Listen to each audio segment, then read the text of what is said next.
अस्सलामुअलैकुम। आज का जो हमारा टॉपिक है वो है drug effecting central nervous system.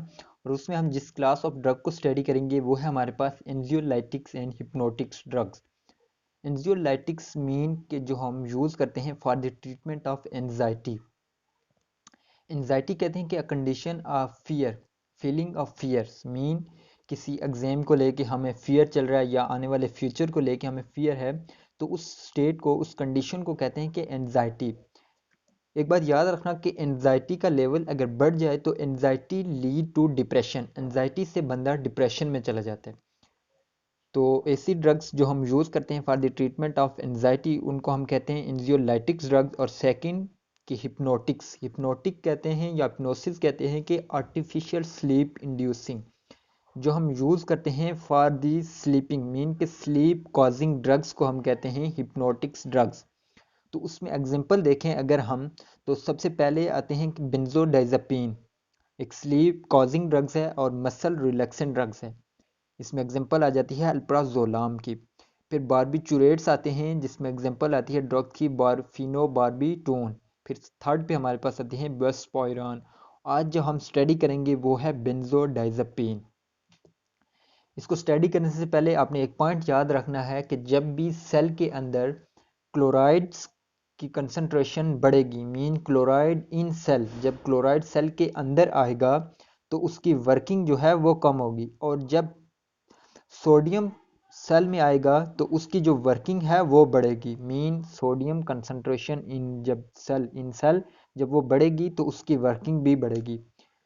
तो जो हमारे पास बेंजोडाइजापीन है, अगर हम इसकी मैकेनिज्म ऑफ एक्शन देखें तो ये act on a GABA receptor, gamma amino butyric acid के जो रिसेप्टर मीन के बेंजोडाइजापीन एक्ट करती है गाबा रिसेप्टर पे और ये स्टिमुलेट करती है फंक्शन ऑफ गाबा को। अब यहाँ पे क्वेश्चन आता है कि फंक्शन ऑफ गाबा मीन कि गाबा का हमारी बॉडी में क्या काम है।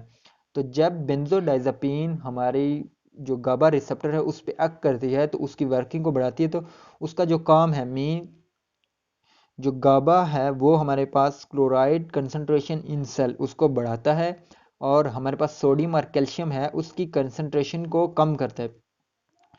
तो जब क्लोराइड कंसंट्रेशन इन सेल बढ़ेगी तो सेल की जो है वर्किंग वो कम होगी, जो हमने ऊपर स्टडी किया था पॉइंट में।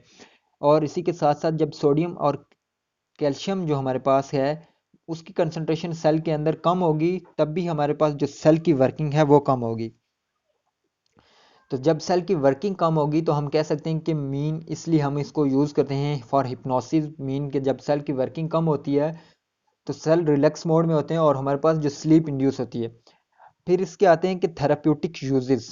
थेराप्यूटिक यूजेस में हम इसको यूज़ करते हैं for the treatment of anxiety, muscular disorder, seizure या एपिलेप्सी कह सकते हैं, क्योंकि ये हमारे पास जो बॉडी में मसल की रिलैक्सेशन है उनको बढ़ाती है, वर्किंग को कम करवाती है। तो हमारे पास एपिलिप्सी की जो सिम्टम हैं वो कम होती हैं।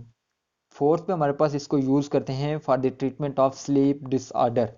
तो ये इसके चार मेन यूजेस हैं जिसलिए हम इसको यूज़ करते हैं, एक एंजाइटी की ट्रीटमेंट के लिए, मस्कुलर डिसऑर्डर के लिए, एपिलिप्सी और स्लीप डिसऑर्डर के लिए। फिर हम इसका देखें अगर फार्माकोकाइनेटिक्स, फार्माकोकाइनेटिक्स कहते हैं कि what body do with the drugs, एक बॉडी के ड्रग के ऊपर क्या इफेक्ट है। तो उसमें हमारे पास ये एक लिपोफिलिक ड्रग्स है, completely absorb from GIT, GIT से इसकी अब्जॉर्प्शन होती है, डिस्ट्रीब्यूट होती है थ्रू आउट द बॉडी और एलिमिनेट होती है बॉडी से in the form of urine. फिर इसके आते हैं कुछ एडवर्स इफेक्ट। एडवर्स इफेक्ट में हमारे पास ड्रोविनेस, मॉर्निंग इंसोमिया और कॉन्स्टिपेशन जो मोस्ट कॉमन इसके एडवर्स इफेक्ट हैं वो ये तीन हैं। तो ये हमारा आज का टॉपिक था बेंजोडाइजापीन किस तरह से एक्ट करती है, थेराप्यूटिक यूजेस क्या हैं, एडवर्स इफेक्ट क्या हो सकते हैं। होप्स कि आपको लेक्चर समझ आ गया होगा। Thanks for watching.